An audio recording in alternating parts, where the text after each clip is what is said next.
Olá, então, boa noite a todos. Eu fiz uma introdução antes do vídeo, mas vou fazer de novo essa introdução. O tema da aula de hoje é o Renascimento Cultural do século XII. E esse renascimento, ele vai ser o cerne que a gente vai notar uma mudança na estrutura, principalmente política e cultural, do que a gente chama de Idade Média. É o grande, por exemplo, a partir desse grande movimento que a gente marca do século XII, movimento de uma espécie de busca intelectual social da sociedade, né, medieval ocidental, a gente vai ter como quase o antes e depois. Não é tão marcadamente o antes e depois, mas é sim o começo de uma mudança que vai gerar o fim do que a gente conhece como Idade Média, ou na consciência ocidental. Vamos aqui. Então, os textos que eu trouxe hoje para vocês são dois. O texto primeiro, que é o capítulo As Ambiguidades da Reconstrução Política, 1150 a 1300, que é esse período que eu falei de Idade Média Central. É um livro do Europa Medieval, o livro do Christopher Wickham. Quem já foi meu aluno já leu o texto dele. Ele é um historiador inglês. Esse livro, de certa forma, é recente, 2016, e ele vai tratar exatamente Europa Medieval, como já fala o livro, mas ele vai tratar todo esse período que seria da Europa e o que muda na Europa. Então, é um livro muito denso, tem muita informação, e eu entendo caso vocês tenham tido dificuldade assim para ler, porque realmente é aquele livro que você não pode ler só uma vez, ou até o capítulo, né?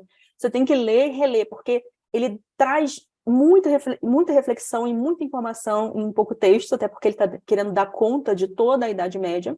E ele também vai procurar ser muito diversificado no olhar dele, o que é extremamente interessante, que é aquela quebra, né, que a gente sempre fala do medievalismo. Em vez de a gente pensar um feudalismo, né, uma Idade Média baseada no feudalismo, um modelo francês. Tá com uma moto aí, Bianca? Pode fechar o microfone, por favor? Então, quando a gente pensa no modelo tradicional de se estudar a Idade Média, a gente geralmente pensa França, feudalismo. Mas a gente já viu que feudalismo é uma construção, é um discurso, e o que a gente está querendo tratar aqui é uma Idade Média, como chama? Idade Média global, algo que transcende o que a gente entendia de Idade Média vinculada a uma sociedade feudal. Só que a Europa, de modo geral, tem muitos aspectos de sociedade feudal, e isso Christopher Wickham, vou chamar só de Wickham, ele vai trazer para a gente, ele vai chegar e vai falar, olha, está mudando. Quando a gente fala assim, nossa, está mudando e não está encontrando só um modelo feudal, é 1150 a 1300. Novamente, o que é muito, muito interessante para a gente pensar, que isso novamente estou trazendo, falando muito novamente, estou trazendo de textos anteriores. O que a gente chama de sociedade feudal, as regras de uma sociedade feudal, ela é tardia. Essas regras em si, como leis, como é regida essa sociedade feudal, vão aparecer no século XII e XIII. E é exatamente esse período que ela vai começar a ser colocada de lado para a elaboração, ou seja, a independência, a autonomia das cidades, no modelo mais próximo das cidades muçulmanas. Sociedades independentes, sociedades e cidades independentes, bem estruturadas, organizadas por camadas, e não apenas nobres, servos, e uma relação calcada em juramentos apenas, em toda a população seria vassalagem, e a sucerania. Isso mais, claro, em relação aos nobres, mas a servidão, que é uma coisa muito semelhante à relação do servo, aquele que trabalha para ser sustentado pela terra. A gente comentou isso até sobre como mudou essa questão da sociedade, que quase não havia circulação de dinheiro, ainda que houvesse, e era muito comum pessoas ganharem terras em troca da sua força de trabalho, que com o tempo se tornou algo complicado. E já a partir do século XIII, você já vai ter uma sociedade calcada num salário, ou mais calcada num salário, ou seja, numa relação de troca mercantil, de certa forma. Então, o que eu quero dizer com tudo isso que eu estou falando?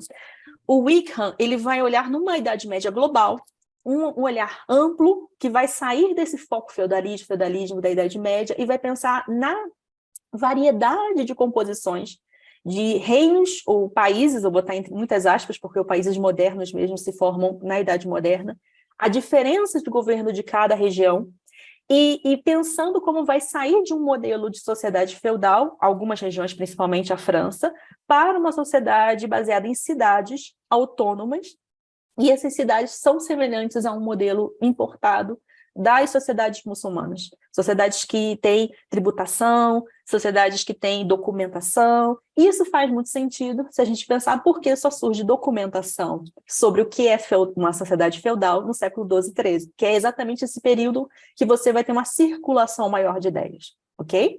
Então, esse capítulo ele vai mostrar para a gente essa transição política. A gente viu até hoje o quê? Como mudou no sentido do espaço, das relações de trabalho, das relações sociais. E aqui a gente vai ver especificamente política e cultura. Antes a gente viu que os espaços começaram a ser mais povoados, que as relações de trabalho começaram a ser pagas em salário, que houve uma nova categoria que ascendeu, que antigamente era uma categoria meio solta, que era dos cavaleiros, e passa a ser uma parte da nobreza, que tem uma função principalmente por causa das cruzadas. E aqui a gente vai ver, além desses elementos, alguém está com o microfone aberto. Acho que é o Gladson. Pode fechar, por favor, Gladson? Fechou. Além dessas camadas de sociedade, a gente vai ver também o que vai acontecer no topo dessas sociedades. O exemplo que ele vai dar de cada um desses reinos, países. O segundo texto, ele vem mais como conhecimento, então ele é complemento. Ele era até complemento de um outro texto que eu acabei retirando, mas não vou falar do outro, vou falar só especificamente desse, que é o capítulo de uma dissertação de mestrado. Então, tipo, todo mundo fala, ninguém lê dissertação de mestrado, ninguém lê tese de doutorado, lê sim, às vezes até usa. Então, a dissertação do Unai, não sei se é Unai, acho que é Unai, porque não tem acento, do Unai Ramos Fernandes, em estudos hispânicos, eu acredito que é da Espanha, agora eu esqueci onde eu botei onde ele fez, que ele vai trazer, o tema da dissertação dele é claro, né, gente, árabes, então ele vai trazer a ideia do renascimento da cultura árabe, e um capítulo específico ele vai tratar do renascimento do século XII, o que se consistiu. E o que é muito interessante dele é que ele é um autor realmente crítico, então ele não está preocupado em puxar sardinha, ainda que a preocupação dele seja realmente retratar as contribuições árabes, mas ele não vai ficar só nas contribuições árabes, ele vai trazer o que realmente foi resgatado de conhecimento. E o que eu considero que é mais importante, por que foi resgatado? Por que esse conhecimento foi importante para ser resgatado? Então, nesse ponto, a gente vê esses dois textos, a gente relaciona eles, não tão claramente. Alguns pontos eu vou falar, foi o Wickham que falou, outros eu vou citar o Fernandes, mas, de modo geral, eu vou misturar eles ao longo da aula de hoje, ok? Se alguém tiver alguma dúvida, só abre o microfone, porque às vezes o chat eu não consigo ver. Seguindo. Primeira coisa que o Wickham traz para a gente, que é a ideia do contexto dessa Idade Média Central. Novamente, como eu... Não! Acabou a luz de novo. Vocês estão me vendo ainda? Porque eu acho que eu estou no celular. Sim, professor. Estamos vendo sim, professor. No escuro. Até o meu computador voltar. Vamos lá. Então, A luz de LED. eu tô com um trocinho aqui de luz para mim. Não sei se dá para ouvir o pessoal gritando. Aqui em Bicas falta luz o tempo todo. E hoje está faltando luz, provavelmente está chovendo na estrada. Mas voltando. Então, o contexto da Idade Média Central. Como eu comentei com vocês, tem muitos autores que dividem somente em Alta Idade Média e Baixa Idade Média. Outros autores, que é o caso do Wickham, e é uma tendência também atual, é colocar um intermédio aí. Ou seja, entre uma alta e uma baixa, haveria uma Idade Média Central. E essa Idade Média Central seria um momento que começariam essas transformações, que caracterizariam já a ruptura, ou seria a mudança, entre a alta e a baixa Idade Média. Como eu não sou especificamente medievalista, eu considero que é uma espécie de preciosismo. Não há necessidade de você realmente criar, pelo menos na minha visão, né? Tipo, criar uma diferenciação. Então, se vocês falarem da Baixa Idade Média e Idade Média Central, eu vou entender que vocês estão falando mais ou menos do mesmo período. Só que se vocês quiserem caracterizar mudanças especificamente, aí essas mudanças a gente fala que acontecem dentro de uma Idade Média central. Porque na Baixa Idade Média estabelecida pelos historiadores, essa Baixa Idade Média ela vai estar calcada mais no que seria já uma consolidação dessas mudanças, até realmente o final dessa Idade Média. Eu estou usando 4G, pode deixar. Só meu notebook vai... Desculpa, gente. O notebook vai desligar daqui a pouco, mas... Tem bateria em algum lugar aí? Não, fé que vai voltar a luz. Então, se meu notebook desligar, você já sabe. Então, a gente volta aqui. Então, quem é que caracteriza essas mudanças? Ainda que o Fernandes também comente dessas mudanças acontecendo principalmente no século X e XII, no sentido intelectual. Agora, no sentido político especificamente, a gente vai para o Wickham, que fala que o período de 1150 em 1300 vai caracterizar uma mudança de uma estrutura da dinâmica sociocultural que posteriormente vai calcar o que seria o renascimento do século XIV e a Idade Moderna, estou me repetindo, mas é isso. Pontos específicos para a gente pensar o contexto dessa Idade Média Central. Primeiro, o papel mais poderoso do Papa, que a gente já viu isso na aula do dia 17 de abril, ou seja, nessa segunda aula, que era Concílio de Latrão, que na verdade esse é o quarto Concílio de Latrão, mas é um dos mais poderosos porque ele vai contra a investidura leiga. Não sei se vocês lembram disso. Antigamente, a igreja estava quase na mão dos imperadores do Sacro Império Germânico, até porque a igreja tinha instituído Carlos Magno como quase o imperador romano, praticamente. Ele era instituído pelo Papa. E ele tinha um poder equivalente ao Papa. O Papa, na verdade, ele era mais subordinado do que superior. Com o Concílio de Latrão, principalmente a partir desse momento, mas é algo que vai ser construído entre o século XI e XIII, você vai ter uma ruptura de fato, dizendo quem pode dizer quem é bispo, quem pode dizer quem é cargos da igreja é o Papa. Poder religioso, o Papa, poder laico, aí o imperador. Uma separação e uma definição do Papa com mais poder. Isso é, com certeza, no momento de embate com o poder do Papa e os poderes laicos, os poderes dos imperadores e dos reis, vai ter várias questões de você, como é que chama? Excomungar um e tal, mas gradativamente isso vai ser notado como muito útil.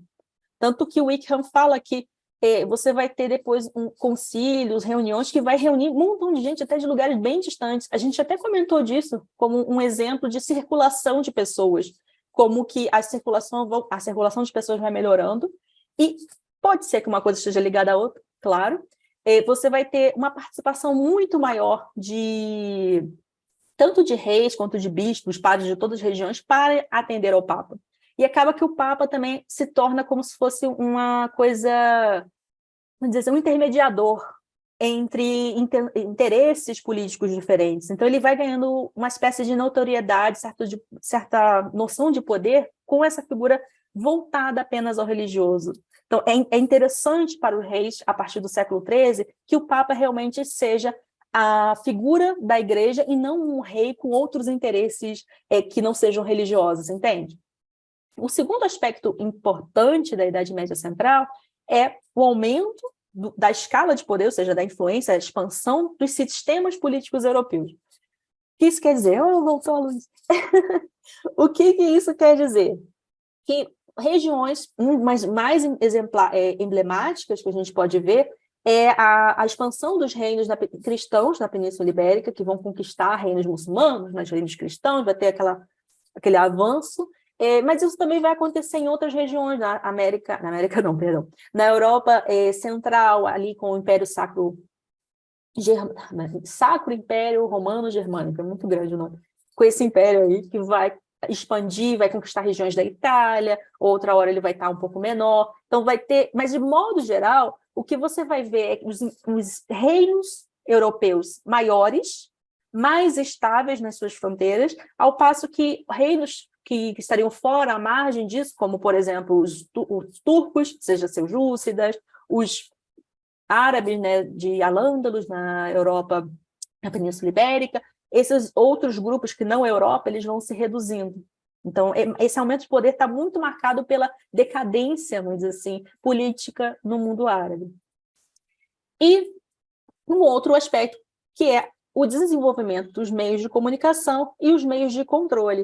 Isso também tem a ver com o texto que a gente viu da nossa última aula, que foi rapidinha, por causa do jogo do Flamengo, que é a ideia do quê? Você tem formas melhores de circular, de fazer a circulação de cartas, de documentos, e com essa tecnologia, que novamente a gente pensa está realmente relacionada à aquisição de cultura, né, para você ter melhores embarcações, melhores formas de você prever tempestades, coisas. Isso tem a ver com cultura, ainda que não pareça diretamente ligado, mas tem a ver com cultura e com conhecimento, ou seja, tecnologia. Isso faz com que a circulação de pessoas e de comunicação seja melhor e também o controle dessa circulação seja melhor também. O controle especificamente com o desenvolvimento da cavalaria, que é um grupo especialmente destinado à proteção dos reinos cristãos e do interesse dos reinos cristãos.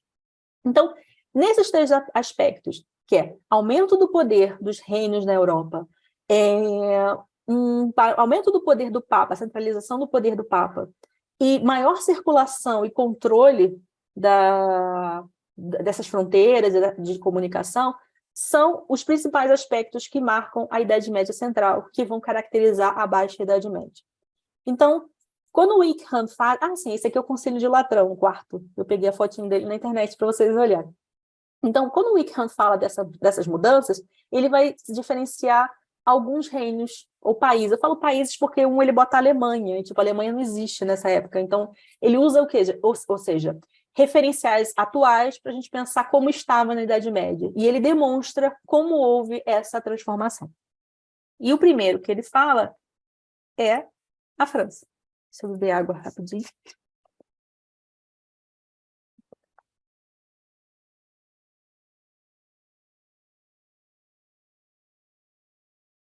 Essa fotinho aí é o Luís IX. A gente falou na última aula das Cruzadas sobre um rei, segundo o Hilário Franco Júnior, foi o único que acreditou na cruzada.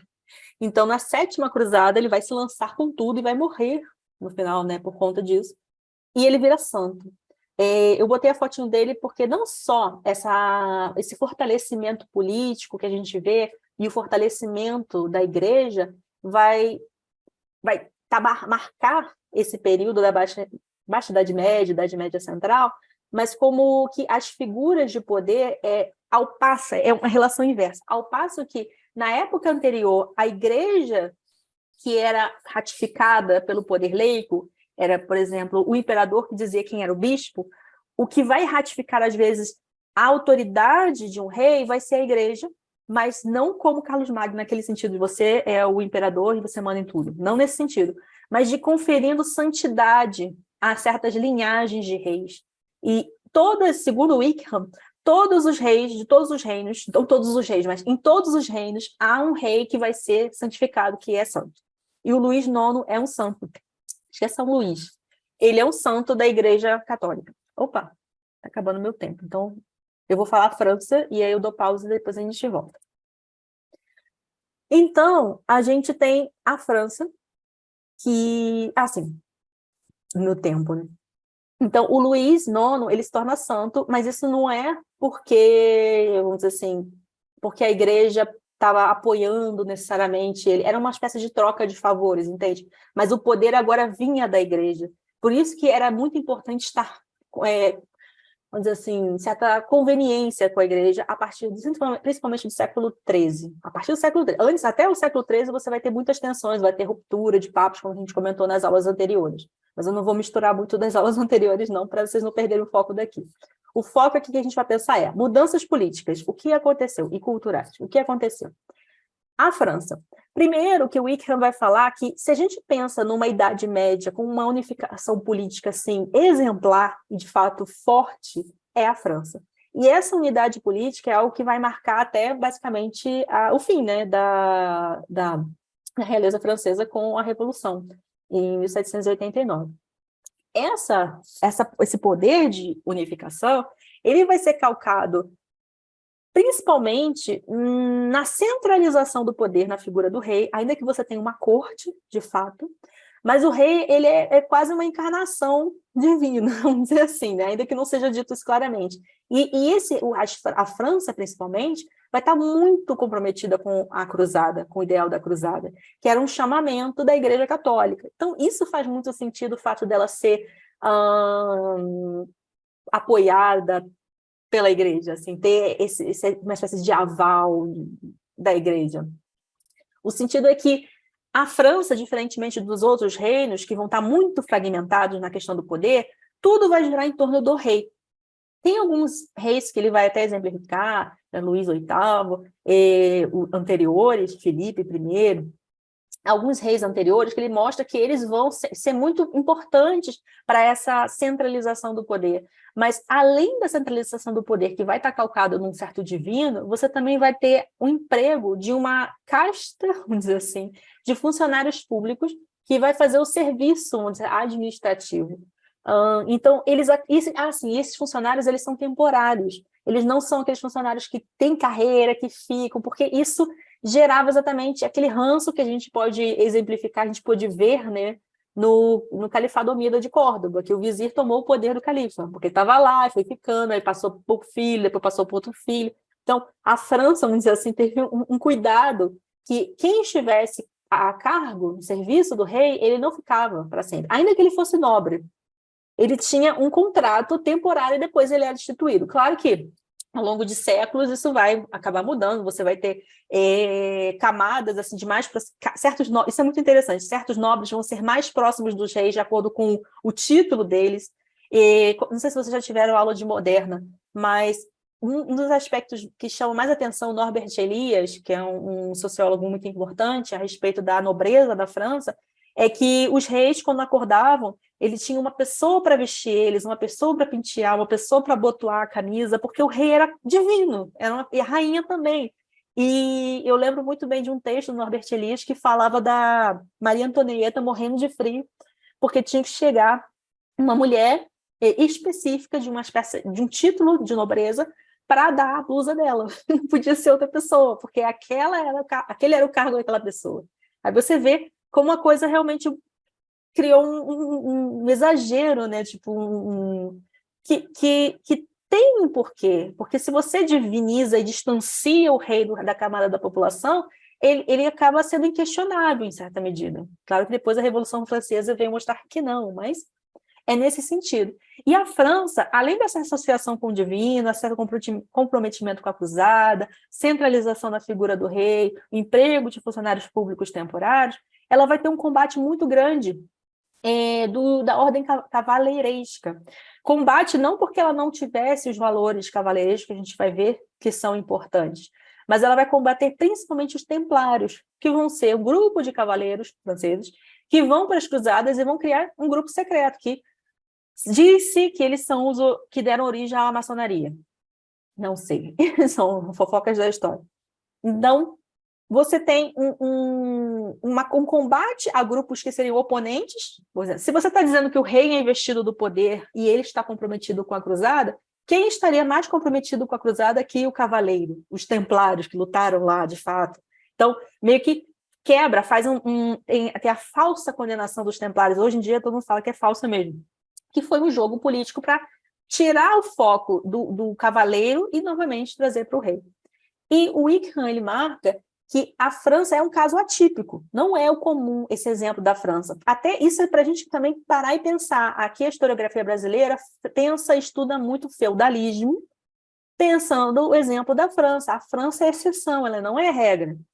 Essa coisa do rei, essa coisa dos senhores, calcados numa figura com o rei, claro, tem antes do século XIII que os senhores vão estar mais fortes que o rei. Esse fortalecimento da figura do rei é um fenômeno do século XII, 1150, até o final do século XIII.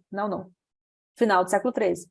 Então, esse aspecto de centralização é algo da França, porque nas outras regiões, o que vai acontecer é uma fragmentação do poder.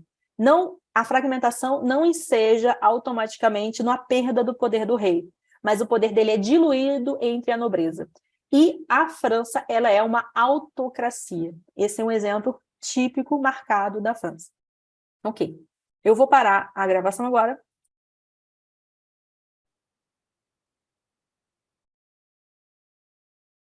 Um negócio aqui na frente, sai. Isso. Então, gente, o que a gente viu aqui? O primeiro exemplo que o Wickham trouxe é um exemplo atípico, que é o exemplo da França, que, ao passo que os demais governos vão ter poderes, de certa forma, compartilhados com outros senhores, outros nobres, ou o que a gente chamaria de senhores feudais, mas forçadamente, porque, como a gente viu, a sociedade feudal ela acontece pontualmente ao longo da Europa e não é algo como um sistema, como um feudalismo. E a França ela vai centralizar o poder na figura do rei, a ponto até mesmo de perseguir um grupo de cavaleiros, que são os templários. Essa centralização ela vai ser bem sucedida, não só pela certa divinização do rei. Sim, tem um livro incrível, maravilhoso, que eu dou dica para vocês, que são os Reis Taumaturgos, do Marc Bloch, que fala dos reis franceses que tinham poder de cura. Eu não sei se nenhum professor de história, algum professor de história falou para vocês o sangue azul. Um professor uma vez fez essa ideia, faz sentido, que pegava um homem branquelo, tipo esse aí, o Luís IX, mostrava as veias dele tudo azul, cheio de veia azul, e falava, o sangue dele é azul, o sangue dele é diferente. Essa ideia de rei divino é algo muito da França. E, curiosamente, ela é instrumentalizada, né, na literatura atual, não tão atual. Dan Brown, O Código da Vinci. Quem já viu o filme, eu li o livro, na minha época eu li o livro. Vê como... Eu queria dar spoiler, mas não sei se eu posso. Não sei se depois de 20 anos é spoiler. A gente não sabe. Pode dar, professora, pode dar. Tá. Que a grande sacada do Código da Vinci, né, que Da Vinci tentou esconder com vários símbolos e tal, é que Jesus teria tido realmente um relacionamento com Maria Madalena e que a dinastia merovingia, que é uma dinastia francesa, ela seria descendente direta de Jesus Cristo e Maria Madalena. E os Illuminati estariam perseguindo, não sei se matando eles, que eu já li esse livro há muito tempo, mas fica a dica, porque tem a questão fantasiosa, mas demonstra exatamente essa ideia do rei com poder de cura, o rei divino, e ele vai fazer essa linkar Jesus e Maria Madalena, sabe? A gente vai fazer todo esse link, o Dan Brown. Ok? Então, esse é o exemplo da França, que é um exemplo fora da curva. O próximo exemplo é o exemplo da Inglaterra. Esse é muito interessante, porque eu trouxe um mapa, que é o mapa antes do que seria o reino da Inglaterra, né? Um pouco antes, no século X, que são os reinos, pequenos reinos que haviam dentro da Inglaterra, que vão todos se unir para formar o que é a Inglaterra, ou Grã-Bretanha, quando ela começa a expandir para outras regiões, como a Irlanda e a Escócia.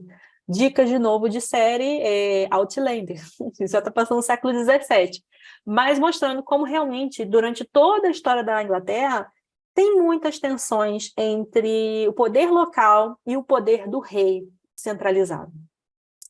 O Wickham, ele comenta... tem um chat aqui. É bem, que a série é muito boa.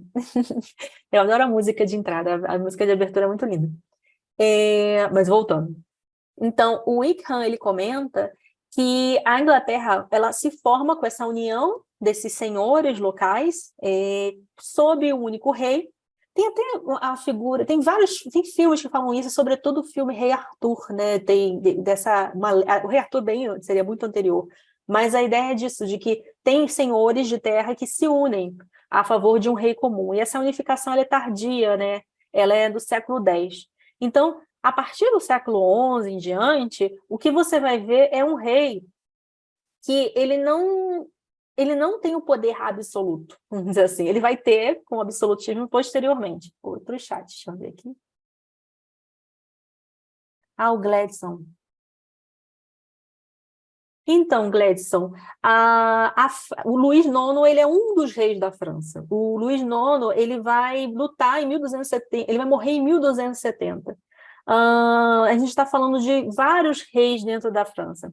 E a França, conforme você vai ter uma espécie de aumento do poder, agora, especificamente, o nome do rei, eu não lembro, eu posso até procurar, mas, especificamente, a França, ela vai combater esse aumento, esse incremento dos templários, e ela vai até promover uma espécie de julgamento. Os templários vão ser julgados, alguns vão ser queimados, exatamente porque não era porque os templários, no seu discurso, eles fossem opositores da causa da França. Vou até voltar aqui, vamos ver se eu consigo voltar. Para a gente falar que a gente está falando da França. Não é que os templários fossem opostos, opositores, eles estivessem concorrendo, eles estavam mais bem concorrendo, essa é melhor. Eles não eram opostos às intenções da França. Mas quem deveria se lançar como defensora da cruzada, nesse momento, então, século III, a cruzada já está, assim, moribunda, como a gente viu na aula passada. Mas, nesse momento, a França ela não quer competir com nenhum outro poder. O rei francês não quer competir com nenhum outro poder. Então, vai haver uma caça aos templários, eles vão ser condenados e eles vão viver como uma sociedade secreta. Tanto que, por isso que dizem que eles são o que dá origem à maçonaria, que até hoje é uma sociedade secreta. Então, antes dos templários, eles estariam abertamente, um grupo aberto, visível a todo mundo, e celebrado exatamente por causa das cruzadas. Mas a França, o rei francês e o poder na França não aceita competir de igual para igual com alguém que queira principalmente reivindicar uma espécie de direito divino ou legitimidade de poder divina.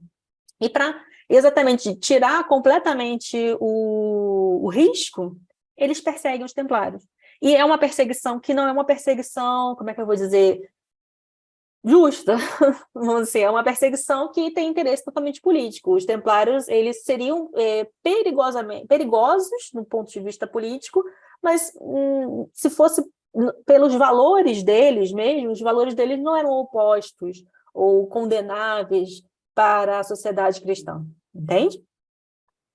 Então, se quiser procurar um pouco mais sobre isso, o próprio Rick Hunt fala sobre isso, ele não aprofunda, mas ele comenta, né, dos combates aos templários que vai ter na França, e assim, e é importante a gente ver esse aspecto aqui. A gente está falando de um período de 150, não, muito mais, peraí, 50, 200, 850 anos.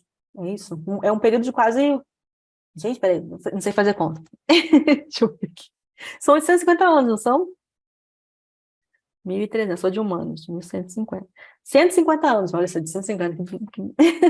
É um período, assim, que parece muito curto, mas é um período muito significativo de mudanças políticas na Europa. Então, nesse período que é considerado a Idade Média Central, que você vai ter essa mudança de os franceses, porque os templários são franceses. Então, tipo, dos franceses apoiando, estando ao lado do que seriam os cavaleiros que se vão formar o grupo dos templários, até no final desse momento falar, não precisamos mais de você. Primeiro, que as cruzadas eram já mal vistas, não consideravam que as cruzadas realmente eram algo para Deus, e sim um espólio econômico e político do Oriente Médio. E segundo, que no sentido do argumento religioso, os templários tinham muito poder, tinham muita relevância. E é o argumento religioso que calca o poder do rei francês. O rei francês é taumaturgo, ele cura com as mãos. Ele é alguém que só pessoas muito próximas podem tocar nele, ele tem sangue azul. Então, você está com dois grupos, ou pelo menos o rei e um grupo que tem um caráter divino, esse grupo tem que ser eliminado. Por isso que tem a falsa condenação dos templários. É falsa mesmo, não tem nada assim que eles realmente tivessem feito de mal, vamos dizer assim.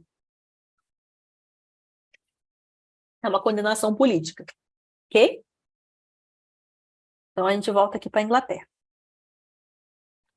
Então, a Inglaterra, ela foi formada, ela era uma, vamos dizer assim, oligarquia, e ela vai ser formada, vai ser unificada sob o rei. Só que esse rei, ele nunca vai ter um poder absoluto. Ele vai estar sempre em certa peso, né, um jogo político com outros aristocratas locais. E o Wickham fala que isso, na verdade, é uma característica do poder monárquico na Inglaterra.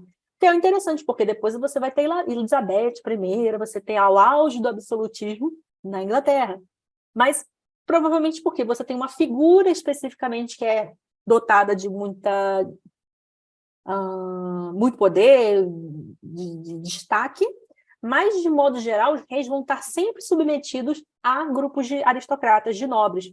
E um dos aspectos que demonstram isso, primeiro é a existência da Magna Carta, que é o primeiro documento formal, oficial, de aristocratas, que vai ser copiado depois pela Hungria, dizendo que eles não vão estar sujeitos completamente ao rei, ou seja, declarando uma liberdade da aristocracia frente ao rei, ou seja, se os nobres considerarem que o rei é ruim, o rei roda.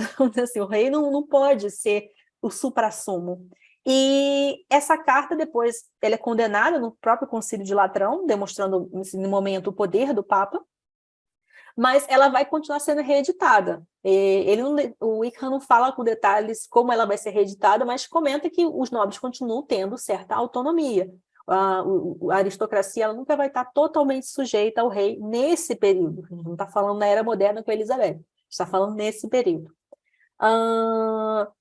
Isso marca o quê? Que você vai ter sempre na Inglaterra uma autoridade local. Essa autoridade local ela vai se sofisticar, principalmente no século XIII, por meio da criação dos parlamentos. Se antes havia uma autoridade local que se sobrepunha, às vezes, a ideia do rei, assim, porque o rei fez uma medida e eles se revoltaram, a partir do século XIII, isso não vai ser assim, a Deus dará, não vai ser cada um se lançando, mas vai ser especificamente por meio de parlamentos, que é algo que tem até hoje na Inglaterra. Alguém mandou uma mensagem?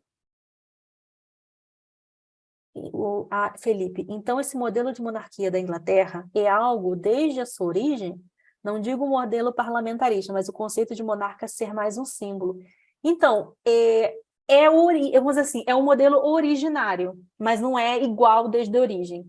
Então, vamos dizer que tem uma república na Inglaterra, agora especificamente eu não vou lembrar, porque já é contemporâneo, 1800 alguma coisa, tem uma república e depois eles voltam com o rei. E o rei, a rainha da Inglaterra, agora é o rei, né? O rei da Inglaterra reina, mas não governa. Isso é algo extremo atualmente. Você tem um primeiro-ministro que realmente manda em tudo. Naquela época, o rei reinava e governava, mas ele reinava e governava em consonância com os nobres. Ele não ia da cabeça dele, não era todo mundo submetido a ele como na França.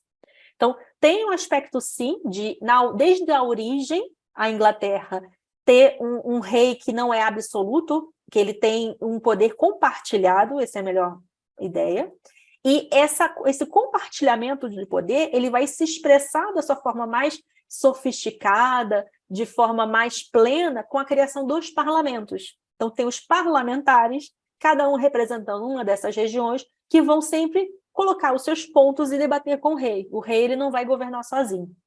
Isso, pelo menos, se a gente pode pensar em Inglaterra, a Inglaterra, o rei nunca governou sozinho.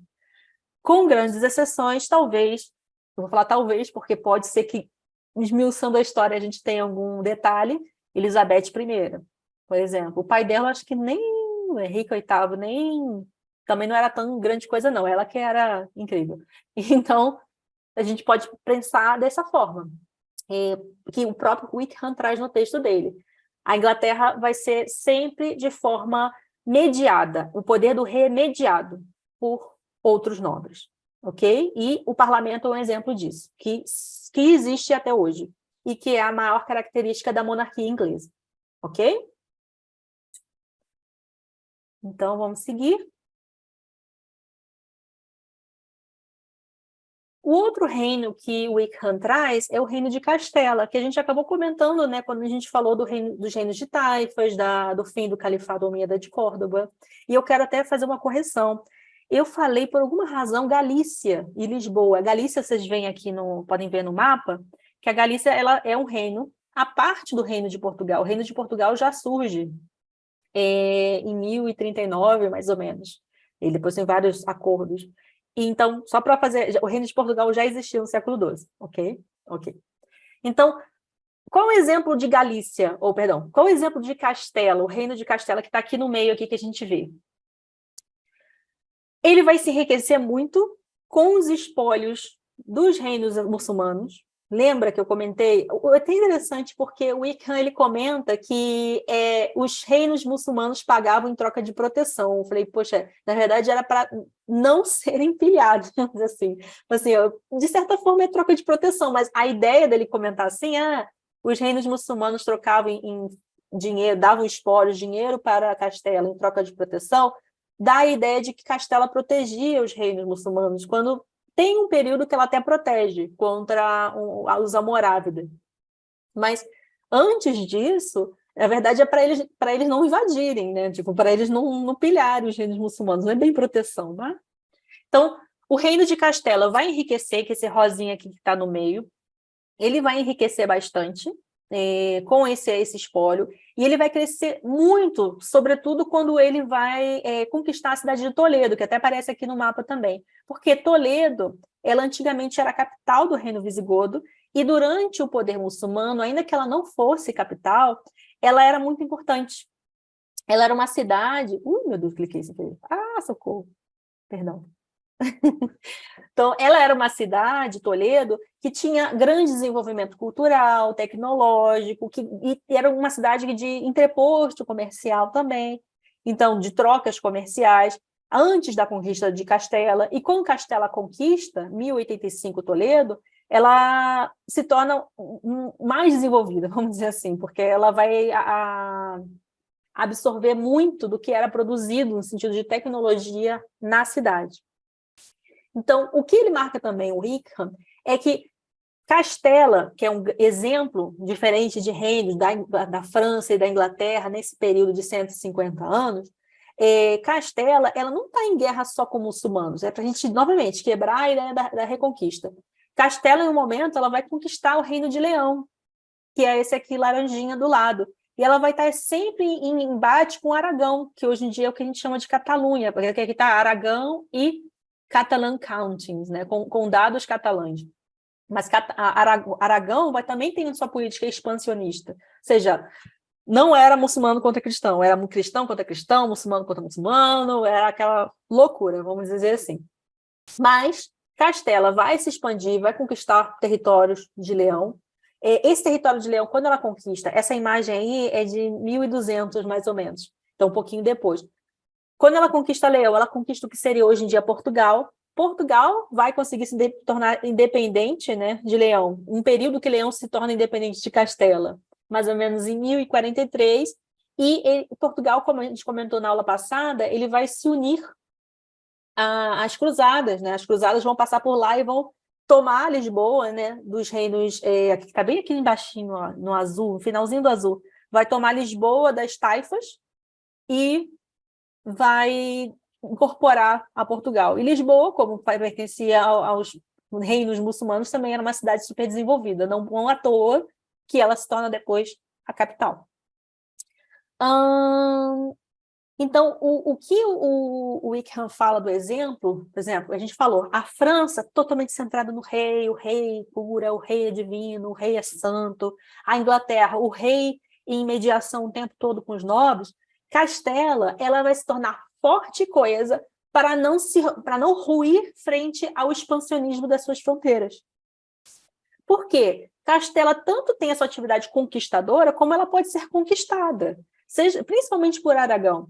Então, a força de Castela vem desse perigo constante que tem nas fronteiras com Castela. Isso pelo avanço das invasões africanas, principalmente, mas também pelo avanço dos seus vizinhos cristãos.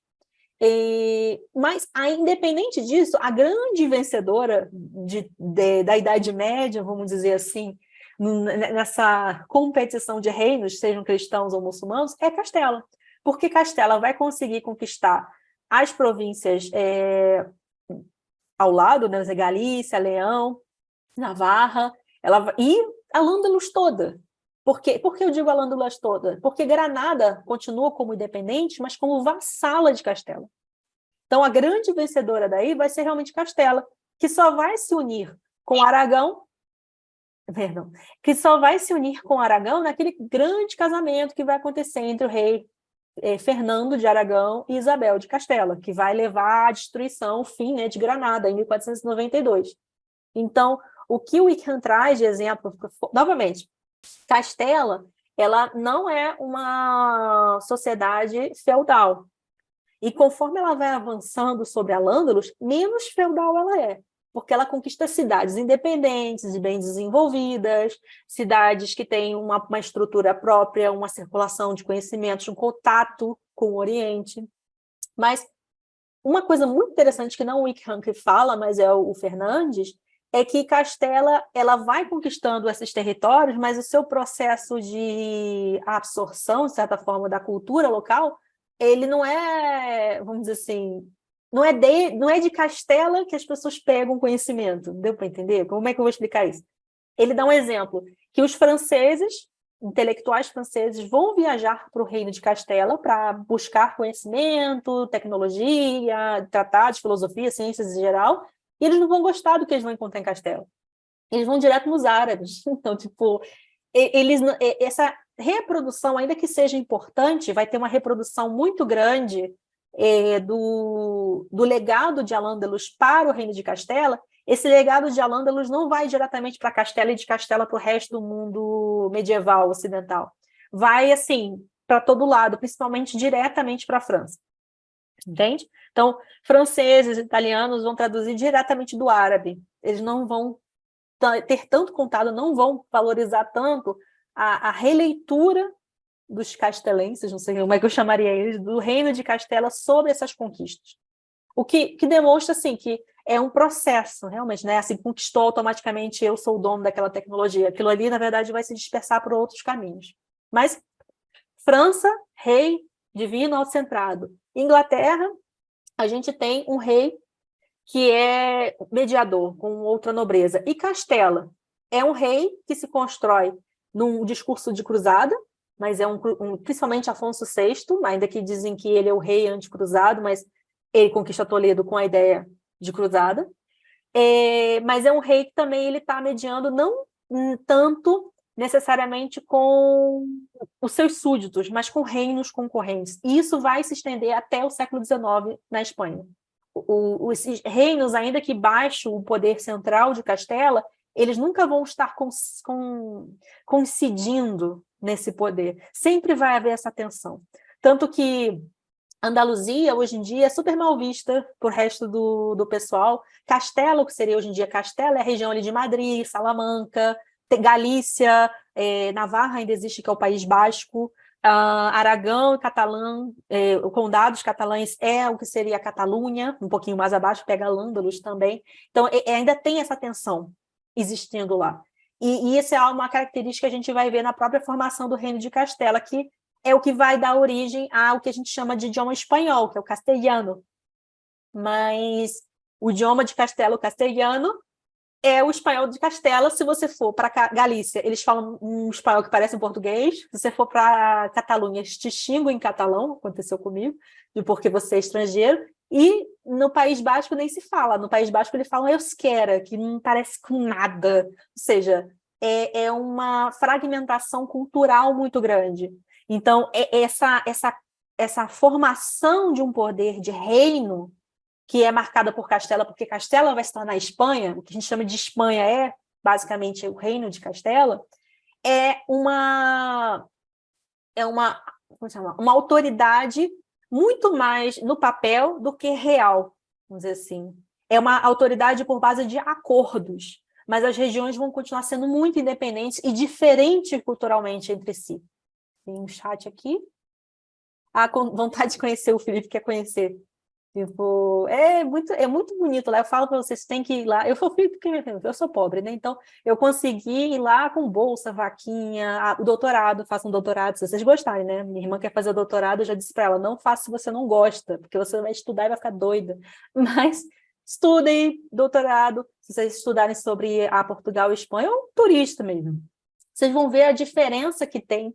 E na região de Andaluzia, que hoje em dia, que antigamente era Al-Ándalus, cada um desses lugares aqui também tem um dialeto. Tipo, o murciano é muito diferente do cordobês, sevillano é diferente do Málaga, eles têm uns regionalismos que é muito interessante, porque é um regionalismo muito semelhante ao do Brasil, Nordeste, só que às vezes você não entende, sabe, entre si, de tão diferente que é. O Gabriel vai conhecer a Catalunha, que é Futebol Clube Barcelona. Então tá. É só que eles são, na Catalunha, são extremamente racistas, né? E tem essa questão do separatismo tão forte, porque o separatismo aconteceu que seria na Guerra Civil Espanhola, né? Seria coincidente mais ou menos à Segunda Guerra Mundial, Primeira e Segunda Guerra Mundial. E quando você vai na Catalunha, em Barcelona, qualquer lugar que você vai, seja um ponto turístico, seja uma livraria, que são os pontos de historiador, né? A gente vai ponto turístico, lugar histórico, né? A ruína, tem sempre um negocinho assim, eles perguntam de onde você é. E sempre tem Catalunha ou resto da Espanha. Tipo, de onde eu vou compartilhar a foto com vocês. Na livraria tem História da Catalunha, História da Espanha. Eles não reconhecem Espanha como eles.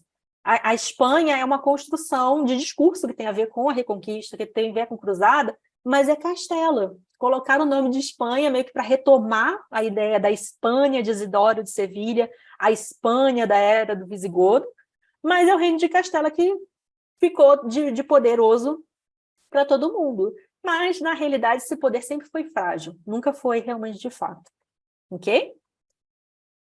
E o outro reino que ele bota é a Hungria.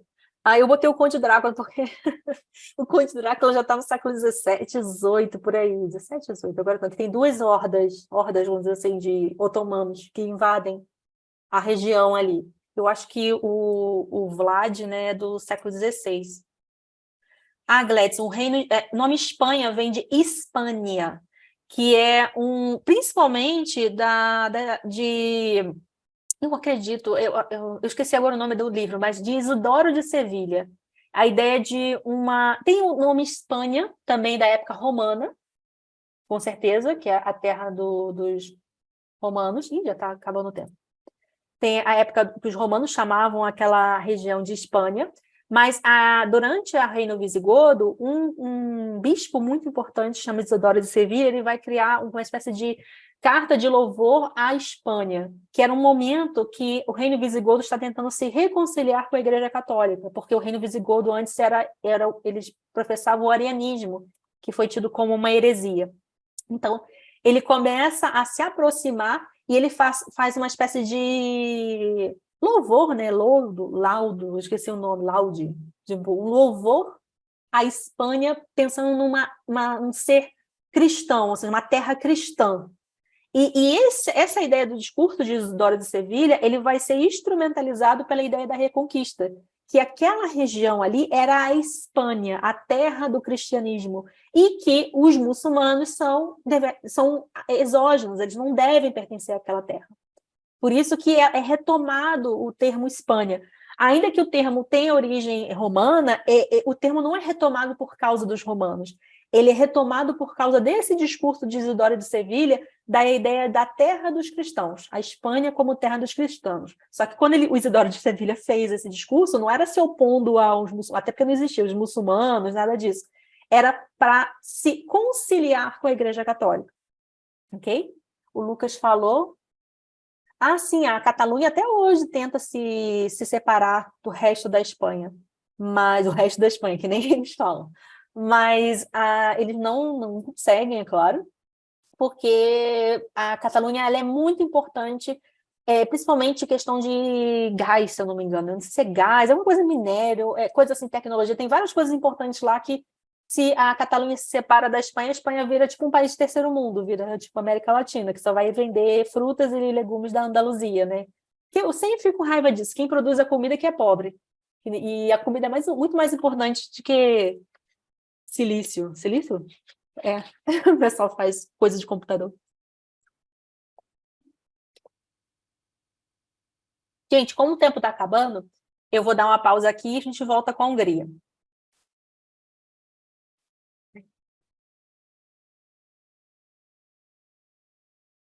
Então, gente, o outro exemplo que o Wickham traz é o do Reino da Hungria. A gente pensa assim, nossa, Hungria, nunca pelo menos pensa, por que seria tão importante, né?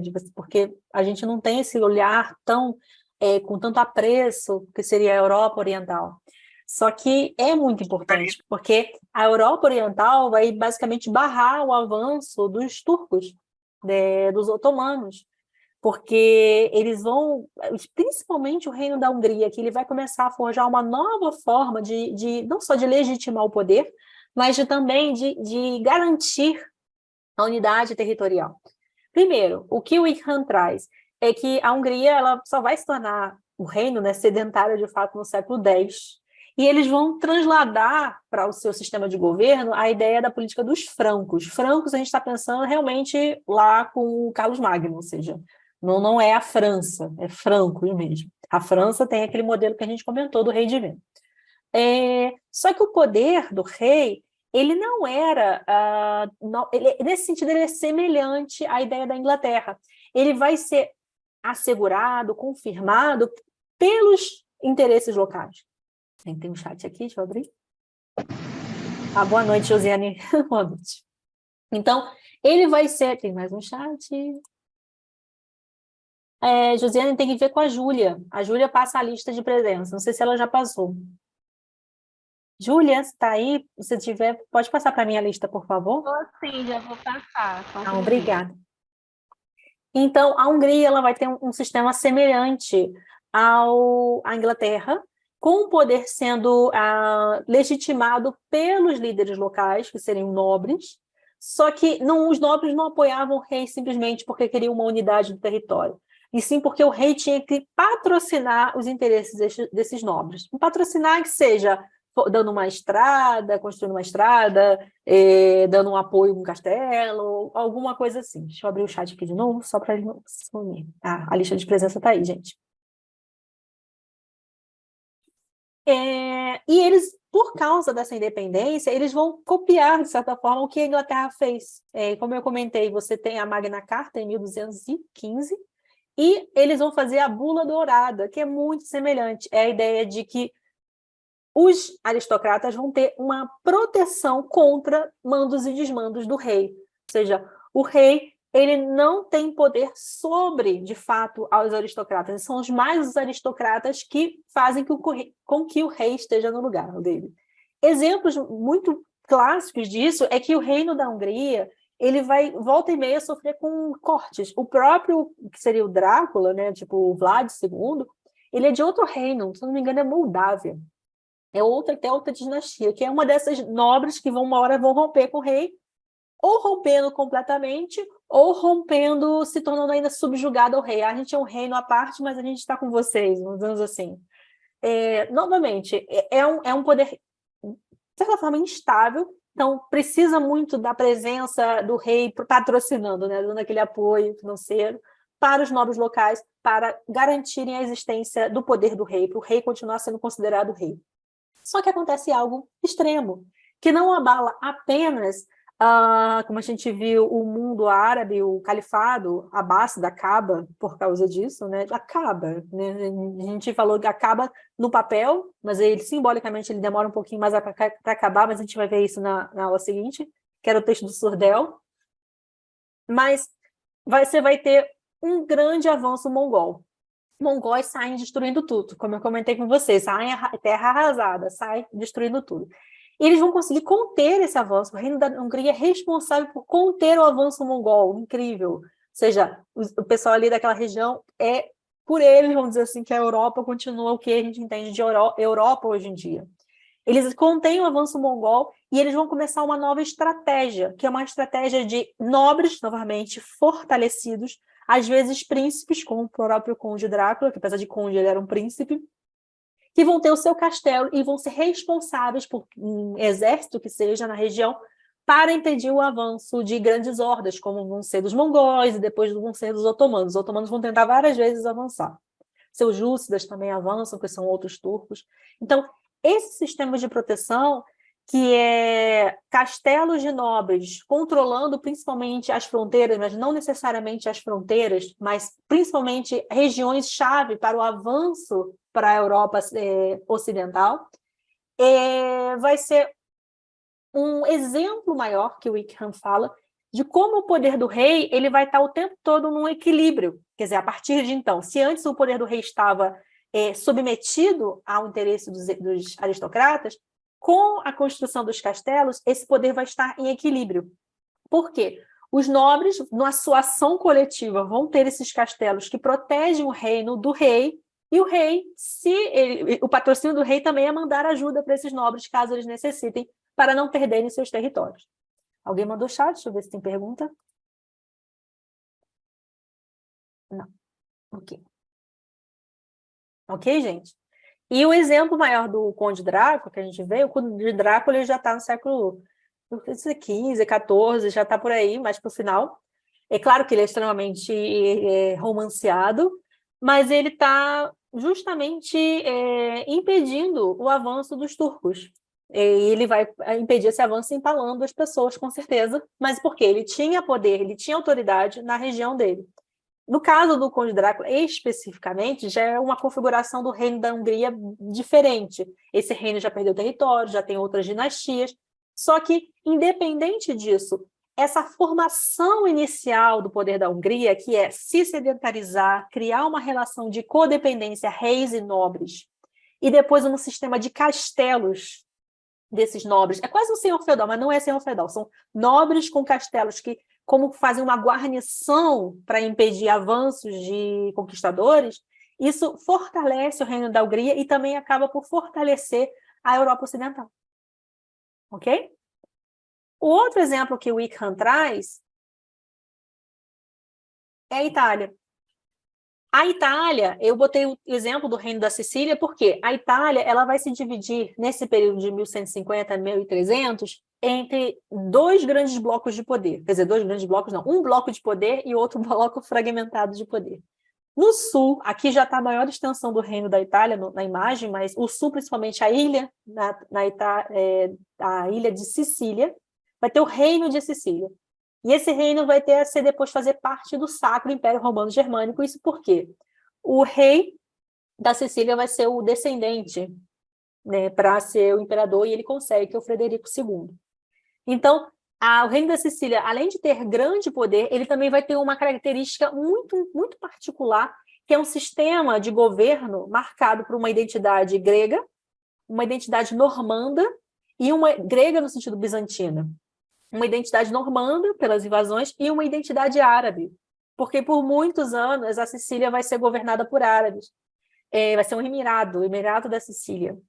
E essas três identidades, elas são fundamentais porque tornam o Reino da Sicília extremamente bem desenvolvido, vamos dizer assim. Ele tem um sistema jurídico calcado no legado bizantino, ele tem um sistema associado calcado no legado árabe, e a questão normanda está mais marcada no sentido da identidade cultural. Mas a cultural é misturada com todo mundo ali. Mas, principalmente, o árabe e o bizantino vão ser fundamentais para essa força, né, essa estabilidade desse reino, que vai depois ser agrupado dentro do império, mas porque o seu rei se torna imperador, não é o contrário, não é porque eles são conquistados, e eles até conseguem avançar e conquistar outros territórios, isso que a gente vai ver no próximo slide. E o resto da Itália, que é ali o centro, mais ou menos, até um pouco mais ao norte, são formados por conselhos, com C mesmo, não é com S, conselhos municipais, que são regidos por cônsules, ou cônsules, cônsules. O que o Wickham fala é que a Itália, do meio para cima, ela sempre vai ser muito fragmentada, depois vai ser mais ainda fragmentada. E essa fragmentação só tem fim com o advento do país moderno no século XIX, da mesma forma que a Alemanha.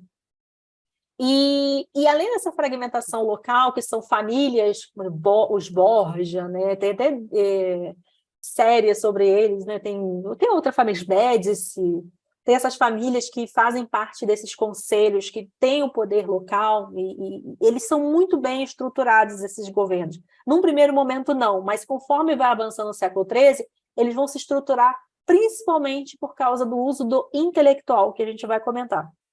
E, além disso, a Itália também tinha um poder do papado. O papado ele tinha os estados pontifícios, que está aqui, Roma, no amarelinho, e esse papa também vai se fortalecer. Ele vai ficar cada vez mais... como eu dizer?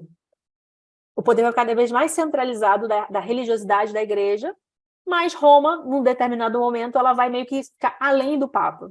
Mas, assim, gradativamente. Roma não é só o papa. Vai ser onde está o papa. Mas, assim, o desdobramento dos estados pontifícios de Roma e o papado, isso vai ser algo, vai entrar até o século XX, não é o objeto daqui agora. O principal que a gente tem que pensar é o quê? A gente viu França centralizada, recapitulando, França centralizada, rei divino, Inglaterra, mediação, parlamentos, Castela, coesa e forte por causa dos embates externos. É um rei que ele tem que ficar, é um rei também mediador, mas não com seus súditos, mediador com iguais, vamos dizer assim. Hungria, rei também articulado numa ação coesa com outros nobres, mas no sentido de defesa. A Itália, você vai ter essas duas realidades. Um sul com um reino bem assentado, com um território que vai expandir para um império, e um centro-norte que não é reino. Não tem o caráter de reino, tem um caráter apenas de gerir aquela região. Isso tem muito a ver com a ideia do comércio, principalmente. Ainda que o Wickham não comente especificamente disso, mas Veneza, Florença, que são cidades que são mais para ali para o meio, que não aparece nesse mapa, porque esse mapa está especificamente falando do Reino da Sicília, essas são cidades muito independentes entre si. E elas têm um poder que é um poder quase, vamos dizer assim, de certos burgueses, vamos dizer assim. Então, a gente pensar nesse desenvolvimento dos burgueses, num primeiro momento, ou seja, de uma política mercantilista, ela vai estar calcada principalmente no comércio italiano dessas cidades que são formadas por conselhos municipais. Não há interesse de ter um rei, não há um interesse de ter uma autoridade que coloque todo mundo abaixo dela, porque a gestão daquela cidade é muito baseada no comércio, nas trocas. Então, é fragmentado, é um fragmentado que atende aos interesses locais. Então, por isso que só vai ter um reino mesmo no sul, mas porque aquele sul ele estava constantemente sendo assediado por invasões externas. Eu mesmo falei, foi um emirado, ele foi invadido por árabes. Depois ele vai ser invadido por normandos, ele vai ter uma hora que vai ser conquistado pelos bizantinos. Então, ele se forma como reino por uma forma de defesa do exterior. E depois ele acaba expandindo para o sul da Itália, mas o resto da Itália não tem essa necessidade de ter uma figura política centralizada, o poder centralizado. Isso vai continuar até o século XIX, basicamente. Então, isso é um exemplo também fora da curva, mas que tem todo sentido. Ok? E o último, que é a Alemanha. Ele fala o Wickham de Alemanha, só que não é Alemanha, né? A gente está falando da Idade Média, então é o Sacro Império Romano, ou Sacro Império Romano Germânico. Ainda que fosse um império que vai durar até o século XIX. É um império que vai ter as suas fronteiras extremamente fluidas e também vai estar caracterizado por um poder descentralizado. Ou seja, novamente, os aristocratas têm poder local, eles têm autonomia local. Tem um período de auge com aquele rei, que eu falei, o rei da Sicília, que é o Frederico II, e o filho dele, que é o Conrado IV. Esses dois imperadores, eles são imperadores intelectuais. Frederico II, então, vai ser um dos que mais vai financiar traduções dos manuscritos árabes. E eles vão ter um caráter de centralização. Mas o próprio Wickham fala que depois deles vira um vazio político esse império. Então, é um império que ele funciona mais pela sua ideia, porque ele meio que retoma não só a ideia do Império Romano, mas ele retoma a ideia também do Império Carolíngio. Ele é o herdeiro do Império Carolíngio. Mas, na prática mesmo, só com principalmente Frederico, o Conrado nem tanto, mas principalmente Frederico II, que marca um poder novamente centralizado. Depois disso, você não tem exatamente essa centralização. É como se fosse uma ideia de interesse, vamos dizer assim. Só que, curiosamente, que o Wickham fala que graças ao governo, né, do Frederico II e do Conrado IV, que ele vai unificar o reino, né, das duas Sicílias, vamos dizer assim, que é o sul, o reino da Sicília, todas essas regiões aqui, que é uma das extensões máximas daqui do século XIII. Depois desse grande poder, começa a se construir uma ideia de pertencimento, uma ideia de comunidade que não havia antes nessa região. O que havia nessa região? Se a gente parar para pensar, o Império Romano seria a Itália, basicamente. Claro que ele conquistou muitas outras regiões. O que é o germânico aí são os povos germânicos, que a gente comentou, que eram dispersos, que não eram sedentários, que se romanizaram para uma questão cultural, e a romanização também incidia uma cristianização naquela época. Mas eram povos extremamente diversos. Não eram povos que tinham uma mesma identidade. A gente até comentou isso, quer dizer, eu estou falando dessa aula, mas isso foi semestre passado, que a ideia de povos germanos também é uma construção, que não tinha os povos germânicos lá, sabe, de fato, os germanos. Eram várias etnias e identidades diversas. Essa ideia de uma germanidade, claro que ela vai ser instrumentalizada de fato no século XIX, mas tirando essa ideia de germanidade, mas uma ideia de pertencimento, de comunidade, nós formamos parte de um mesmo grupo, isso vai se construir na Baixa Idade Média. Como vai se construir na Baixa Idade Média? Com uma espécie de incentivo cultural, principalmente do imperador Frederico II. Então, cultura é poder. Então, assim, ainda que o poder, no que hoje em dia a gente chama de Alemanha, não fosse um poder que estivesse na mão realmente do imperador, salvo raros momentos, e no grande período vai ser bem centralizado, cada um com o seu grupo, o incentivo cultural do imperador Frederico II vai propiciar a construção de uma identidade de comunidade. Nós pertencemos a esse grupo, ao local. Tem uma mensagem aqui, deixa eu ver. A lista. Assinem a lista, gente. Há uma identidade local. Então, como a gente comentou de todos esses exemplos, no caso da região da Alemanha, o que o rei propicia, ou o líder, no caso, que é o imperador, né, não é bem o rei, mas no sentido de rei, o imperador propicia, é a construção de uma ideia de comunidade. Uma ideia de que, baixo esse império, baixo esse imperador, nós somos uma mesma comunidade, com o mesmo interesse, ainda que o poder local, muitas vezes, se sobrepusesse ao poder central. Ok? Seguindo. Então, nesse período, a gente tem aqui esse mapa é do ano de 1300, exatamente ano 1300. A gente já vê que a Itália já não está pertencendo ao Sacro Império Romano, dá para ver, na verdade, é um outro reino, o reino de Nápoles. Você tem outras regiões aqui que estão meio que juntas, não consigo ler. Não dá para ler, é muito pequeno. Mas você vê o reino de Castela aqui em vermelho, assim, ó, super avançando, o reino de Portugal já na sua forma que tem até hoje em dia, né, o reino de Aragão ali, ou seja, é basicamente o período de 1150 a 1300, mas 1300 é a consolidação das fronteiras e da forma que vai ter a política que vai marcar o período moderno. Claro que vai ter modificações, sempre tem, mas essas fronteiras elas vão marcar as dinâmicas no período posterior. Período moderno, então, o Castelo e Aragão vão se fusionar como Espanha, por exemplo. Mas, nesse período aqui, essas dinâmicas que estão acontecendo aqui, essas fronteiras que foram construídas, é que vão marcar tanto esse de 1300 até o final, que seria da Idade Média, com o fim, né, a queda de Constantinopla em 1453. O que o Wickham coloca como importante nesse período?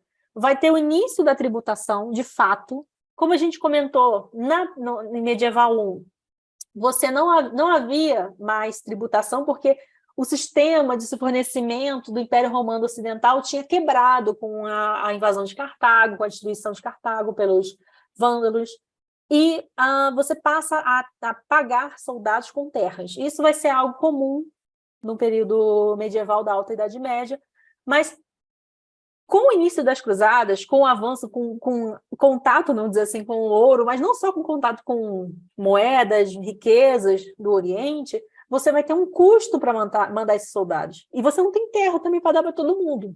Então você começa a ter um sistema de tributação para você pagar essa nova categoria social, que é a categoria do cavaleiro, que é uma profissão, e é uma profissão dos nobres.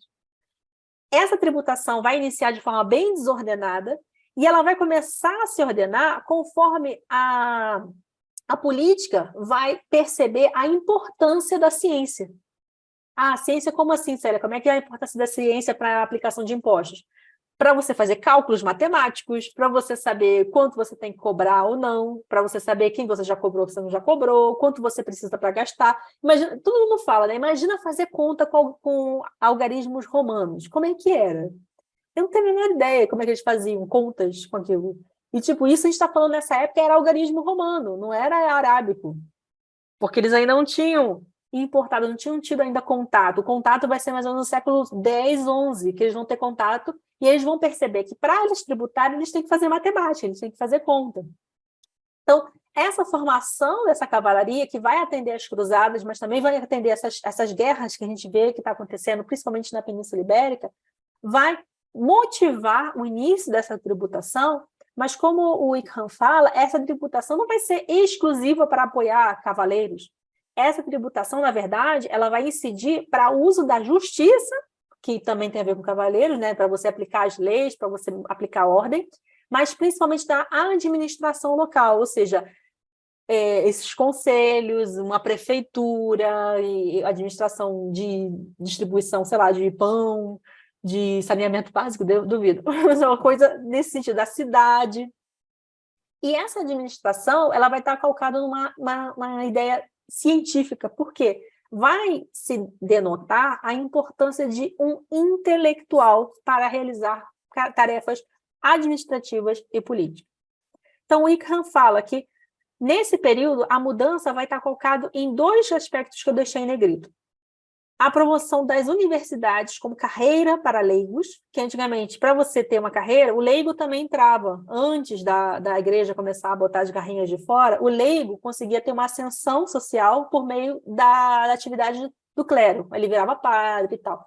E, às vezes, ele ficava criando a sua própria igreja, ele arrecadava dízimo daquela igreja, tinha um certo dinheiro, só que a igreja cortou o barato e falou, agora o que é da igreja é só da igreja, quem tem carreira na igreja mesmo, quem é clero. Quem é leigo fica de fora. E aí o leigo vai ter a formação dessa carreira, que é uma carreira voltada, que, claro, alguns vão ser clérigos, vão entrar também nas universidades, mas uma carreira que é dedicada a alguém, que vai ser só o cara que vai estudar e propor soluções, né? Tipo, hoje em dia se chama coach, mas naquela época seria um universitário ou um professor. Com isso, você vai ter um aumento da circulação da comunicação, que é importante para você trocar ideias, e o outro ponto importante, que é característica do período, é o processo de centralização e de densidade do poder político.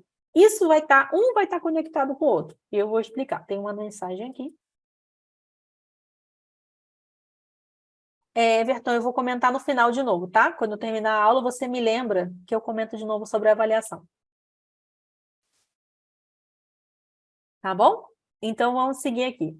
Então, primeiro ponto, questão das universidades. Deixa eu ver aqui. Ai, meu filho. O intelectual. Tanto o Fernandes quanto o Wickham, eles vão falar que vai haver um novo ofício na Idade Média. Antes, você tinha uma sociedade calcada principalmente em 3 classes sociais. O senhor, os nobres, o clero, que são a igreja, e os servos. Então, se você não está por exemplo, se você não é da igreja, você não é religioso, você não está você não é senhor, quer dizer, o clero está no meio, o clero é a única maneira de mobilidade social. Mas se você não é senhor, ou você é servo, ou você é clero, entende? Você tinha que ficar entre os 3. O intelectual, ele surge como uma forma de ascensão social que você não é nobre, mas você pode atuar para um nobre. E você também não precisa estar vinculado à igreja, você pode ser um laico, né? Um leigo. Esse novo ofício, ele coloca os dois, é muito interessante, os dois usam o mesmo exemplo de leigo exemplar desse período do século XII, XIII, principalmente, que é o Pedro Abelardo. Eu não quis botar a foto daqui, mas tem um filme que toda aula de medieval, pelo menos na minha época, o pessoal usava aquele filme Em Nome de Deus. Eu vou até botar no chat aqui. Busquem esse filme, se vocês quiserem. E por que Hollywood se interessou por Pedro Abelardo? Por que Hollywood queria tanto falar? Porque ele é realmente o exemplo de intelectual? Deveria ser porque ele era o exemplo de intelectual. Mas, na verdade, ele vira filme porque ele vai pegar uma aluna, ele vai ter relações com uma aluna, ela vai ficar grávida dele e o tio dela vai castrar ele. Ok, né? Então, tipo, isso acontece recentemente. Tem um cantor árabe que foi se envolver com uma princesa saudita, também foi castrado. Até hoje o pessoal que fala fofoca é triste, né? Mas é uma fofoca. Então, o Pedro Abelardo, você tem filme, tem várias coisas dele, e os dois, tanto o Wickham Fernandes, claro, mencionam ele porque ele vai ser o exemplo daquela pessoa que não tem nenhuma vinculação. No final ele vai acabar meio que se vinculando, mas não tem uma vinculação com a igreja, ele vai ascender por meio do seu conhecimento, né, por meio dos estudos da universidade, e ele vai ser um maior exemplo dessa ascensão de um novo ofício, aquele cara que é o professor, que as pessoas vão aprender com ele, e ele vai orientar, e essa função dele social, a função dele é orientar, basicamente, e ele ganha para isso. Então, é algo que não existia até então. A carreira do leigo, do leigo, no sentido como intelectual, ela se dava, obviamente, pelo estudo, pelo caminho da universidade. E a universidade, claro, inspirada totalmente nas madraças. Isso Fernandes e Wickham falam. As madraças são as escolas que estavam vinculadas às mesquitas no mundo árabe. Só que a madraça, ela não era necessariamente, como é que chama? Religiosa, ela tinha um aspecto de falsafa, de ciência, que é a ideia de buscar o conhecimento, porque você é um ser inteligível, Deus te deu inteligência para você estudar. A universidade também surge vinculada à igreja, mas ela vai se destacando, ela vai ficando totalmente à parte. E a pessoa que se forma nela é uma pessoa que se forma para atuar para o governante.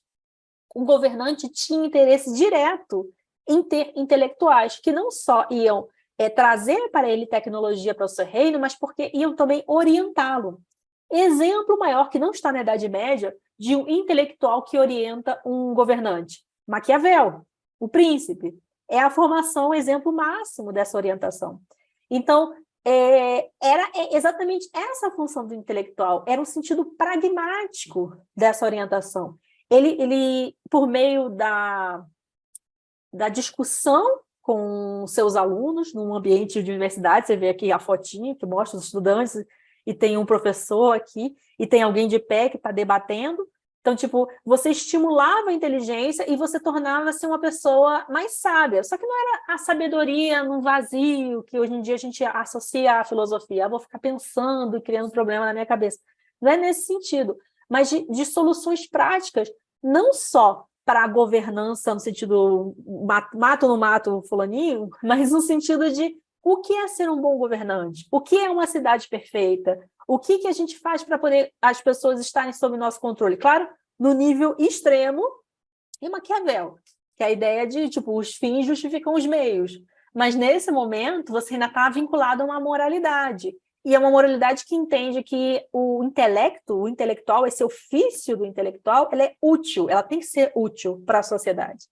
Só que o próprio Wickham faz piada disso, que ele fala que, ainda que houvesse não muitas universidades, mas algumas universidades e muita gente indo estudar, o cargo de intelectual na sociedade era sorte. Não era assim, você saiu da universidade e está empregado. Isso acontece hoje em dia, sim, acontece hoje em dia. Isso acontece desde o surgimento da universidade.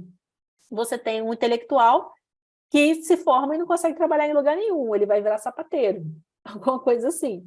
Então, isso é um exemplo que ele coloca assim, havia, sim, uma busca nessa sociedade pelo intelectual, havia um estímulo para essa formação, mas não dependia só do seu estudo, você ser incluído nessa profissão, você precisava de que o destino ajudasse você a entrar também. Eu acredito que também um pouco de talento, né? Vamos pensar desse lado também. Então, o que os dois autores falam, tanto o Wickham como o Fernandes, é que a valorização do intelectual ela vai vir com uma espécie de retorno às fontes latinas. Latinas é de Roma, do latim. Então, tipo, o que os romanos legaram? Até o Fernandes coloca a geografia romana, como é que eles viam as coisas. Mas, no sentido dos romanos, os romanos já tinham uma certa limitação. Isso é algo para a gente ficar sempre atento. Nem tudo é pulando direto para a antiguidade, porque você tem muita gente que coloca como se De repente, o Renascimento, o pessoal redescobriu os antigos e foi direto nas fontes. E não é isso. Não é que os antigos sabiam de tudo e eles só foram lá buscar. Muito desse material já não servia. Muito desse material já tinha sido melhorado, aperfeiçoado por outras culturas, uma delas a árabe, na verdade, principalmente a árabe. E certas coisas não vinham dos romanos, e nem dos gregos, vinham dos persas e dos hindus também, graças ao meio árabe. Então, o acesso aos saberes latinos tem uma valorização muito grande no discurso aos latinos, mas não são os latinos a única fonte utilizada. Você vai utilizar principalmente as traduções dos árabes, de gregos, que seriam latinos também, plotino, neolatinos, da época ali de Roma, mas no Oriente, né, no Egito, e saberes persas e hindus, que estavam principalmente na região de Al-Ândalus, mas também em contato ali com o Cário, especialmente ali na Itália, o Cário e o Cartago, que seria a Tunísia, que eram cidades, Tunis, né, que eram cidades tomadas pelos árabes, né, conquistadas pelos árabes, elas vão ter trocas culturais muito grandes com a Itália. Eu vou ter que parar e voltar de novo, gente. Desculpa, hoje eu estou falando bastante. Então, eu vou parar aqui e a gente volta. Não, a gente continua para fechar. Então, aí a gente vai especificamente ao que seria o renascimento cultural do século XII. Tem aqui na frente. Esse especificamente, claro, a gente trabalha com o Fernandes. O Fernandes fala que já havia realmente certos renascimentos culturais dentro da Europa ocidental. Isso não é algo que vai acontecer aí para o século XII em diante. Já tem o renascimento carolíngio no século IX, só que ele não um relacionamento que continua. Ele começa, estanca, ainda que ele tenha se redistribuído por outras regiões. Ele até fala, né, que se divide em 3 grandes regiões, seria ocidental, central e oriental. E a ocidental, ela seria hoje, principalmente a França, seria um dos que estaria mais desenvolvidas, né, que teria mais, tudo de uma forma muito incipiente. Com a reorganização política e social, né, a partir do século XI, XII, você vai ter esse contato com as traduções árabes, você vai ter um avanço, sobretudo o Reino de Castela, sobre regiões que antes tinham cidades árabes, e se tem a necessidade, ou pelo menos a consciência, de que o saber ele tem que ter uma utilidade. Ou seja, não é saber apenas para você ser sábio, mas saber para você aplicar isso no desenvolvimento, seja pessoal, seja desenvolvimento social e principalmente político.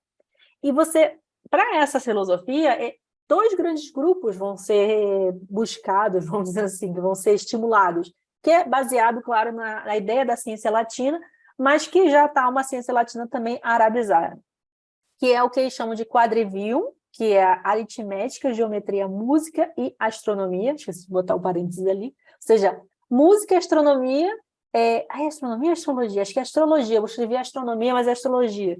Tipo, associado com aritmética e geometria. Isso faz todo sentido. Não sei se vocês já fizeram um mapa astral na mão. Uma vez eu aprendi, eu desisti. Acho que eu nunca comentei. E na época da pandemia, né, para tentar sobreviver, eu virei taróloga. Trabalhava, ainda jogo carta, mas eu virei taróloga e eu tentei aprender a fazer mapa astral. Eu desisti, porque eu sou péssima em matemática. Tipo, e é matemática pura aquele negócio, assim, de fazendo cálculo, não sei o que, e no final eu achei que não tinha nada a ver. Não bateu muito comigo, não. Isso é considerado ciência naquela época. Era realmente uma ciência tal qual matemática, você fazer conta, álgebra. E a trivium, que é lógica, gramática e retórica. Não sei se vocês conhecem alguém da área de letras, mas faz todo sentido lógica estar em gramática e retórica. Porque a retórica, principalmente, é muito calcada em lógica, é muito calcada em pensamento dedutivo, indutivo, mais do que pensamento matemático. Então, esse desenvolvimento dessas ciências vão ser muito importantes, porque se você parar para pensar, no sentido pragmático, da aritmética, geometria, até música, né, e astronomia, mas vamos pensar em aritmética e geometria, construções de cidades, de obras arquitetônicas, observação das estrelas, né, astronomia e astrologia era uma coisa só. E no sentido da trivium, que é a lógica e a gramática e a retórica, é o falar, o bem falar. A retórica não tem o sentido só de falar bem, mas falar para convencer e falar de acordo com o grupo ao qual você quer se dirigir. Então, é algo extremamente construído, não é falar corretamente, falar de forma culta, mas saber argumentar. E isso tudo calcado no quê? Numa lógica, numa ciência que tem um fundamento. E essas ciências elas vão levar ao que o Fernandes chama de novo humanismo. Na verdade, até o Wickham também comenta, do humanismo. O novo humanismo tem a ideia do que? A valorização do homem como microcosmos do divino, e esse homem ele pode mudar a sua realidade, se ele souber usar o que há de divino dentro dele. Esse conceito é muito árabe. Ele até coloca, né, intencionalidade e interioridade, que é a ideia de intencionalidade, dos dois tem a ver com moralidade, né, com a questão da moral, né, você não pode só buscar um conhecimento latino e aplicar ele atualmente como se ele fosse, assim, transladado, mas você vai adaptá-lo aos valores dessa sociedade, que são valores cristãos. E esses valores cristãos, eles, na verdade, eles substituíram os valores muçulmanos. Ele até coloca o Ibn Hassam, que foi o autor que eu estudei, a ideia do coração, você tem que se basear no coração. Ele fala do colar da pomba, é muito interessante que ele fala do amor. O amor, para Ibn Hassam, ele nasce porque Deus te deu, mas às vezes você vai amar uma pessoa que você não pode amar. Seja porque socialmente você está impedido, é a pessoa de uma família importante, você é um pé rapado, ou então porque a pessoa é do mesmo sexo que o seu. Você é homem e ama outro homem. E aí como faz? Aí vem a questão da moralidade religiosa. Você não faz, vamos dizer assim, você ama, você morre de amor, se for o caso, mas você não faz para não contrariar os desígnios divinos. É como se o amor fosse jihad. O amor é um esforço. Você usa aquele amor para você se enobrecer, se elevar. Isso tem muito a ver também com a ideia do amor cortês. O cavaleiro, no amor cortês, se vocês fizerem alguma eletiva sobre Idade Média, o amor cortês é um fenômeno que surge exatamente nesse período, no século XIII, que tem a ver com o novo humanismo. É uma pessoa, é um cavaleiro que ama uma dama, a dama é intocada, é intocável, ela não pode chegar até ele. E isso tem a ver com uma espécie de enobrecimento. Ele se torna um ser melhor, justamente porque ele ama alguém que ele não tenta conquistá-lo, ele sabe que ele é diferente dele, ela sabe que é distante dele. E essa dama, de certa forma, é Deus, no final da medida, ou pelo menos o princípio divino. Ou seja, é uma ideia de melhoramento de acordo com os valores, melhoramento moral, mas ao mesmo tempo esse homem dotado todo esse poder nessa sociedade, ele transforma a si mesmo, ele transforma essa sociedade. Então, o renascimento cultural não é só fazer matemática, claro que principalmente os números arábicos são muito importantes, mas não é só fazer matemática, conta, fazer geografia, zoologia, não é isso somente. É muito mais uma mudança de consciência do papel do homem nessa sociedade. Se antes, na Alta Idade Média, o homem está submetido à vontade divina, a partir da Idade Média Central e para a Baixa Idade Média, o homem vai se dotando do divino. O homem ele pode mudar o seu meio, ele pode se apropriar da sua chama, ou seja, sua semente divina, seu caráter divino que Deus legou a ele, porque ele tem um sopro divino. Ele vai dotar disso para se melhorar, de acordo com os valores daquela sociedade, e melhorar a sociedade também.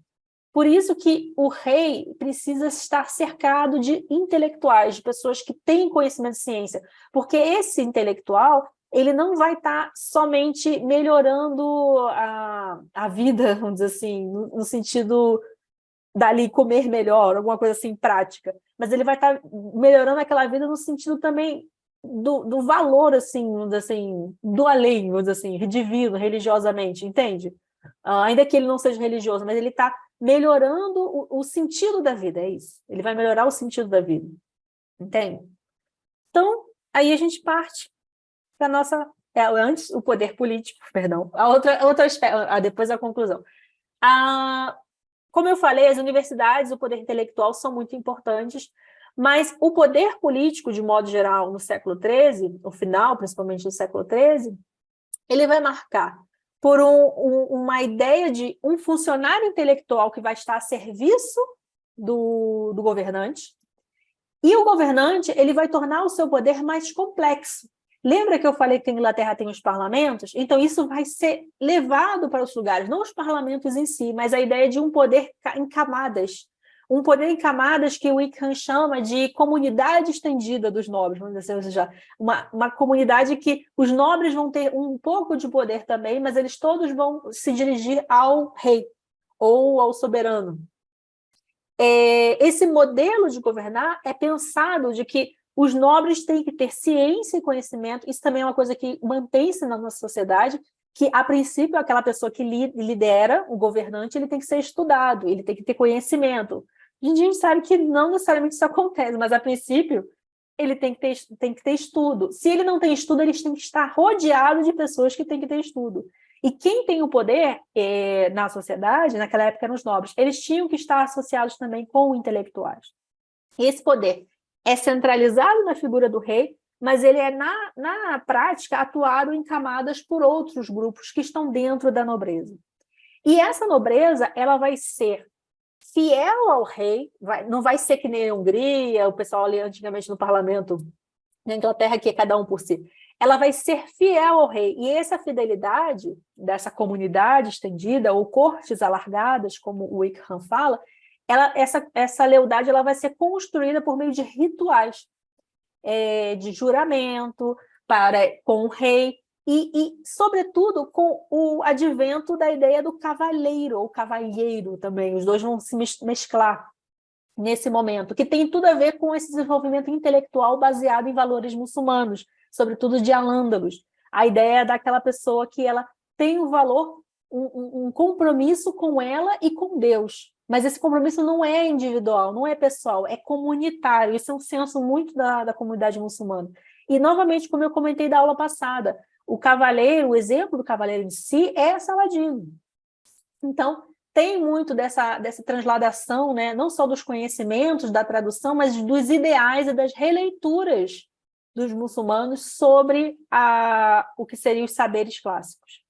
E, ao mesmo tempo que o rei vai centralizar o poder na mão dele, a igreja também vai centralizar, mas isso a gente já discutiu, que é a renovação apostólica, né? Que é o exemplo de Francisco de Assis, que vai ter essa renovação que a igreja não fragmenta, ela segue uma linha, entre aspas, carismática, e o combate às heresias, sobretudo ao exemplo cátaro, que era uma ruptura política, mais do que só ritualística com a igreja. Ok? E aí a gente finaliza com os pontos que a gente discutiu aqui. Então, o modelo feudal ele vai sendo abandonado para um modelo mais desenvolvido, ainda que haja algum outro exemplo de feudalidade, sociedade feudal, mas ele vai sendo abandonado por um desenvolvimento das cidades, que tem a ver com o exemplo das cidades muçulmanas. E, ao mesmo tempo que tem esse desenvolvimento das cidades sociais, que vai ter um maior impulso, né, que a gente falou de densidade populacional, de aproximação entre essas cidades, você também vai ter uma renovação, que vai passar pela mentalidade, que seja mentalidade no sentido de cultura, no sentido de religião, no sentido de sociedade, o fato de você ter uma forma de ascender socialmente de forma laica, que é por meio dos estudos, ou seja, você pode estudar e ser alguém na vida, isso é medieval, ou seja. E esse contato com o Oriente traz muito disso, porque não só o contato do Oriente de aprender com o Oriente, mas para poder bater de frente, concorrer com esse Oriente, você precisa de uma estrutura social mais bem estabelecida. Então, como eu comentei, o intelectual entra como uma forma de ascensão social, e as mudanças que vão acontecer nesse período vão levar gradativamente ao fim do que a gente chama de Idade Média. Ok? Eu acho que sim, o desenvolvimento do humanismo, que é algo que também leva ao renascimento do século XIV. Ok, gente? Eu acho que é isso. Estou cansada de vocês. Alguém tem alguma dúvida? Eu vou parar de gravar. Muito obrigada. Vou parar de gravar para vocês perguntarem sem medo.